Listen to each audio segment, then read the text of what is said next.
Good morning, my name is Stephen Capaldo and it is Wednesday, October 26, 2022. Thank you for joining us. This morning I'm going to do a message. I don't know if it will be a brief message, it might be kind of a normal sized message, but I'm going to talk about families and the problems that really beset most families. And I'm not just talking about my family or families that I know, but I think in general there's a lot of evidence in the text, but the text really just scratches the surface of who these people are, who these souls are. But I wanted to go into some of the basic problems that families have with each other.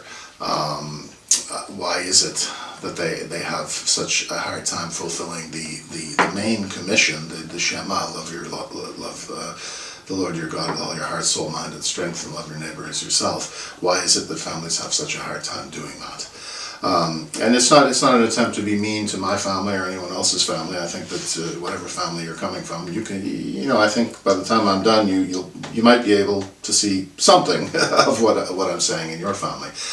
I think at the heart of the problem that families have, biological families have, is what I'm talking about, is that they use or abuse their familiarity with each other. They're just too familiar with each other, and so there sets in some kind of a tunnel vision. They just can't imagine that this person can be more than how you knew them when that person was 5 years old. That's just kind of a problem I think that most families have. And you see that with Jesus. Well, this is Mary and Joseph's son, so how is it that he can be dispensing all this wisdom and doing everything that he did in his in the lead up to his ministry and during his ministry? How could he do that? He's only so and so. And I think that's this I don't know if it's spirit of familiarity or spirit of taking people for granted, or it's just kind of a narrow-mindedness. It's kind of a narrow casting or tunnel vision that we have when it's someone in our biological family. And very often what happens in families is that we go outside of families and we find all these experts in different things, and we don't recognize that even within our families sometimes we have people who know stuff, and who can be taken seriously. And you're not just the son of someone or the father of someone or whatever, the brother or sister of someone, is that you actually have your own God-given mission, God-given abilities, and that you can make a difference in the world, and you're not just so-and-so blood related to someone. And if you look at some of the characters in the Bible, some of the Bible accounts, Bible stories, now these people are much more than I can get into. I mean, who these souls really were, if you want to go into the background of the souls of the people in these stories, like Adam and Eve and Cain and Abel and this and that. I mean, it's much deeper than anything I'm going to touch on here, but I think you can just look at some of the stories, and in those stories you can get a little bit of a hint of some of the problems that families have. If you look at Adam and Eve, okay, so they were a couple, and there was some form of rebellion there. There was some kind of rebellion against God. God wanted them to obey in a certain way, and it became difficult for them to obey in that way. In the end, they wanted to be the ones judging between good and evil instead of only enjoying the good, because really what there is God. And if you choose to rebel, that's a choice that you make. But I mean, really, Adam and Eve, instead of in unity, just enjoying the oneness and the singularity of their relationship with God, they wanted to rebel. They wanted to have their own type of experiences, and be the one that could to tell the difference between good and evil. And so it was a form of rebellion, I guess. One against the other, but both against God. And in families, I think you see this quite a bit, is that people just have this spirit of rebellion. They always have to question and challenge, and I think sometimes people need discernment in families, especially. I mean, to know when is the proper time to challenge and when is the time not to challenge. And a lot of the rebellion that takes place in families, it's because of this desire. Someone desires to control and someone desires to rebel against the control. And so you have this cycle that's established, and it really is a very unhealthy cycle. And it's why a lot of families, and this time of year you hear the stories, well, we're going to have to get together at Thanksgiving or Christmas or whatever, and this is, this is not necessarily a peaceful time. The thoughts that people have with this sort of gathering, they're not very peaceful, they're not very calm. And that's if you're talking to each other. Now, what about the families in which the rebellion has gone to the point where there's no communication? There's just some problem of some spiritual problem there that has even blocked communication. Like if you look at Cain and Abel, for example, there's another one, and someone said to me once who was having a problem with his brother, he said, "Oh, it's like Cain and Abel, man. It's Cain and Abel." Well, yeah, I guess it is Cain and Abel. I guess they were jealous of each other's relationship with their parents. They were just jealous of each other, and they were jealous of their relationship with God. They were jealous of what one produced and the other didn't produce, this type of thing. They're just, wall-to-wall jealousy. And very often this does happen in families where one is jealous of another. And basically, if you put two people with different skills together, you get like one great team. You get a team, two people that can really do great things together, but they choose to be jealous of each other's different skills, and so this continues, and it can lead to again lack of communication and different forms of rebellion. But the issue of jealousy in families, and then people are jealous of certain things, and then they pretend they're not jealous. Oh, why would I be jealous of you? Well, exactly, that's the problem. You are jealous, and it's manifesting itself in denying that you're jealous, right? So you see this in a lot of families. And again, if you insist on taking it personally, I can't stop you. But I think this is a kind of a general thing. And I'm not just talking about, my family or a particular family. Some of these things do apply to my family. Some of them maybe not so much. Maybe they apply more to other people's families. But this Cain and Abel thing, this is a big problem in families. Even in my family, I have a brother, and we don't talk, and the issue, of course, that's another issue that I wanted to come to eventually. The issue is in many families it comes down to money. How is some inheritance going to be divided, or how is money going to be spent, or what are you going to do with mom and pop's house, or grandparents' house? What are you going to do? How are you going to split that, and this type of thing. And it really, so many things just come down to money. And when things come down to money, what I find is that people just kind of retreat. They don't want any kind of discussion because it's money. Well, money, it's just, people have this wrong idea of what money is. Money is simply an exchange. It's an agreed upon exchange of a certain value for a certain good or service. This type of thing. It's not. It's just kind of it's a physical exchange, but it's also a spiritual exchange in a way, and people just have this thing about money. And there is nothing wrong with money. I think having some cash and assets as a foundation for something that you really want to do that will serve humanity and serve God, I think that would be a fine thing. But the problem is that people let it get out of hand, and it gets to be some kind of lust or greed, or you put money up on a pedestal. And if you don't think that money doesn't divide families, I think if you're fortunate enough not to have that in your family, that division over money, look around you, and if people will talk about it. The problem is too that a lot of times people don't want to talk about the real deeper traumas that they have, and this attitude that people have on this subject. It's certainly one that divides families, and I think just some communication, some honest communication of what's really involved would help solve the problem, but people don't want to do that. And the further and further away that you get from real communication on an issue of trauma or hurt or pain that's experienced in a family or even not in a family, well, the harder it is to get back on the horse and communicate, right? The further and further you step away from communication, the more difficult it is to get back to communication. And this is something it terribly afflicts families, and so very often when families do get together, it's just this kind of ritual. It's kind of rehearsed lines, and and I always used to tell a joke about families that that I've got very good at making totally meaningless small talk. I'm very good at that. Like, hey, how you doing? Hey, what's going on? Hey, long time no see. So what have you been up to? Oh, same old. I became very good at that. And that's not exactly that's not really a good life skill. But you can sort of fake your way through different situations, and if anyone has a little bit of communication skill and maybe a little twisted sense of humor, they can develop that ability. And it's not that it's any good, but I certainly remember doing this in many situations because that's what there was to talk about. You know, so it almost became a parody. It became just like a comedy skit for me. You know, is that, you know, how can I get through this situation of, you know, how's the weather, right? You know, this type of thing. And so have you been working? You've been working a lot lately? Well, no, not too much. I actually quit my job 3 years ago. But, you know, that's how much communication there's been in the last 3 years. The person didn't even realize that you'd quit your job, right? This is the way it is in families, you know. I mean, you know, you just got to get over it. You've got to figure out, you know, what has God put me here to do? And the heck with what the family thinks, you know. And I mean, and someone was saying, well, it's not enough to be a nice person. Someone has to earn my trust. You know, I have to be able to trust them. Someone said, and that's true. That's true. It's not enough to be a nice person. It's not enough to be a nice person in your relationship with God. It's not enough to be a nice person in your relationship with people.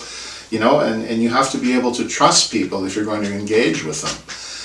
There's people I would like to engage with, but I can't trust them, family members and others. But since we're focusing on family members, it's just the way it is. I would like to be able to trust, but if that person cannot set aside their own trauma and love me unconditionally, we're not going to get very far. It's not going to happen. And, you know, there are other people maybe who would like this to happen, but it's not going to happen unless the people involved can, you know, love me unconditionally. And, you know, I was talking about money a little while ago, and, you know, that's another thing, dividing up family money, but also is if you kind of try to help people, like, you know, if you've tried to help out a couple of family members with money, and then somehow it sort of slips their mind, you know, what happened, you know, what went on, that there was some, you know, attempt to help, and there was never really a serious attempt to set up a payment, some kind of a payment plan. And, you know, that's in my family, that's happened a couple of times, you know, and not just with one person. And that's really, it isn't so much that you need to have the money back. I mean, you lent it because you didn't absolutely need to have it at that point, so you made it available to family members in need. It's the idea that the family member, if they want to operate in integrity, they deal with the subject. They don't just kind of avoid the subject and pretend it doesn't exist, or pretend that they were entitled to it because they've done 10 times as much for you as you've done for them. No, you say something. I don't even care what the people involved would say. Just like, you know, I can't do it right now, but maybe one day, you know, we'll set up a plan, and, you know, we'll do lunch and it'll be good. You know, I mean, that's whatever. But just tell me something. You know, tell me something. Don't just ignore me like I'm some ordinary asshole, right? I mean, if I'm an asshole, I'm certainly not an ordinary asshole. So don't ignore me that way. You know, that's the thing. And this is the type of apathy and, I don't know, just lack of something that exists in families. And it's especially bad in families, and it's especially painful in families, because you're sort of expecting that if anybody in the world is going to have your back, your family members are going to have your back, right? And, you know, very often not. You know, it's just not the way it is. So you have to still pick yourself up and go on. You have to find out what am I here for. And you're not here to be abused by anyone, not by family, not by anyone. And you have to be able to have healthy relationships with people. You need to be able to trust them. It's not enough to try to be a nice person. And if it's not good enough in your relationship with God, why would it be good enough in your relationship with man? You know, just to be nice to people and let them just stomp on you. No. So there are a few other interesting things here. The Isaac and Abraham story is an interesting one, because, you know, Abraham was sort of this tender-hearted, merciful person, and he got himself in the situation where, to obey God, he had to agree that he would sacrifice his son. And Isaac was kind of the very aggressive one, you know, who needed to be taught a lesson and needed to be humbled in a way. So Abraham had to sort of take that potential sacrifice up to kind of a dangerous point, and then God said, okay, you've convinced me that you're able to be tough when you need to be tough. Isaac, you've humbled yourself. Okay, that's good. So, you know, these are the things that people need to do in families. If they're going to heal, there has to be some kind of a, not sacrificing your child or something like that, but there has to be some moment where everybody recognizes that, you know, they have one thing, but they're lacking another thing, right? And so what they have is good, but maybe they don't want to go too far with it. Maybe they need to balance it with something else, right? You balance, like they say, you know, the Holy Spirit power, or the Holy Spirit energies, divine feminine, divine masculine, whatever it is. People put it in different ways. If you study creation science, you know, there are different ways of putting this. But so this idea is that you need to, whatever your strength is, your strength can be too strong.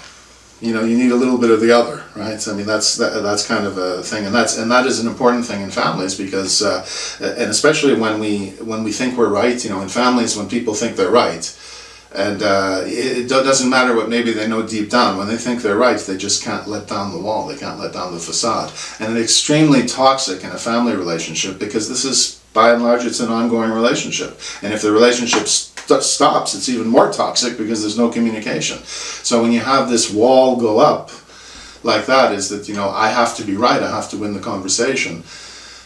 You're basically saying, like, you know, well, I know my family's going to fail, and that's the way it is. You know, it's a very sad thing. I mean, you look at the other one I'll touch on a little bit, is Joseph and his brothers. You know, there was more, you know, apathy towards Joseph and jealousy of Joseph and this and that, and often what happens is people are jealous, but as I said before, they pretend like they're not. They pretend that, oh, be jealous of you, you're an idiot. I mean, but no, they really are jealous, and people won't deal with that. You know, people won't deal with that, and so I don't really know the answers to this, really. I mean, I know that there's over-competitiveness in families, you know, and in my family I made a decision. I can't compete with anybody for family love. I mean, I love my family, but if I'm in a situation where I have to compete with someone for family love, that's not going to happen.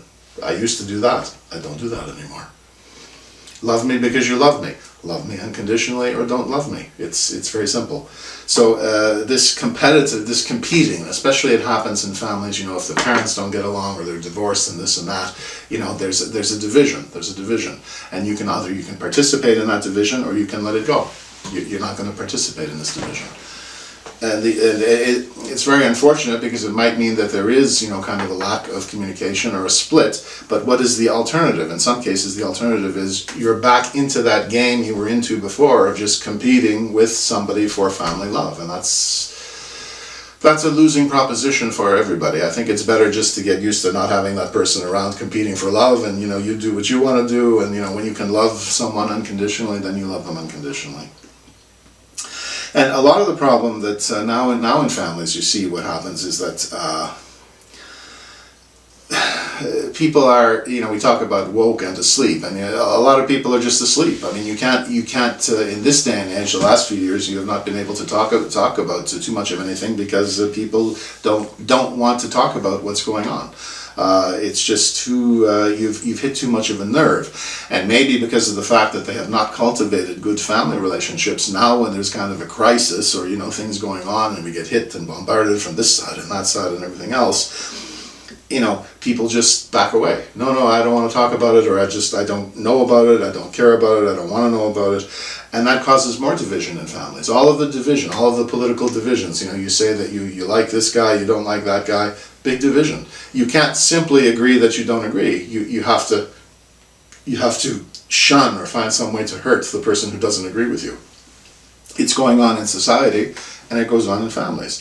And family, you know, there are different types of families, but I mean, the family is, at this stage of development of Earth, you know, this has been kind of the main unit of society, is some kind of family. And if you look at what has happened in the breakdown and collapse of the family, you can talk about the collapse of the economy, and you can talk about the collapse of peace, you know, and heading to war, and you can talk about the collapse of social freedoms and freedom in general, you know, free forms of government, the collapse of all of that. But behind it, you've got a very strong current of breakdown of the family, collapse of the family. And if the family explodes or implodes, you know, the rest of society is not going to be far behind anyway. So you look at all these collapses that are going on, and there is a split now. The good news is, with all of this disaster and carnage, you know, all of this loss that's going to take place, that we do eventually see the manifestation of New Earth. I mean, that's the good news. But in the meantime, what's coming is coming, and what's coming is here, and what's here is going to play out, you know, whatever it is, whatever those effects will be. And if you have, on top of it, you know, you have no family relationship, it makes everything else that's happening even worse, right? And so and sometimes it can be generational conflict, you know, within families, and having to do with political issues, and being woke, or being awake or being asleep or, whatever. And then some of the things that I was talking about before is just this kind of narcissism or feeling of entitlement, is that, I deserve to have something from you because I'm entitled and I've done more for you than you've done for me. This kind of narcissism that goes on, and attempts to interfere in other people's lives, to control their lives, to manipulate their lives. And why do they do it? Well, it's really...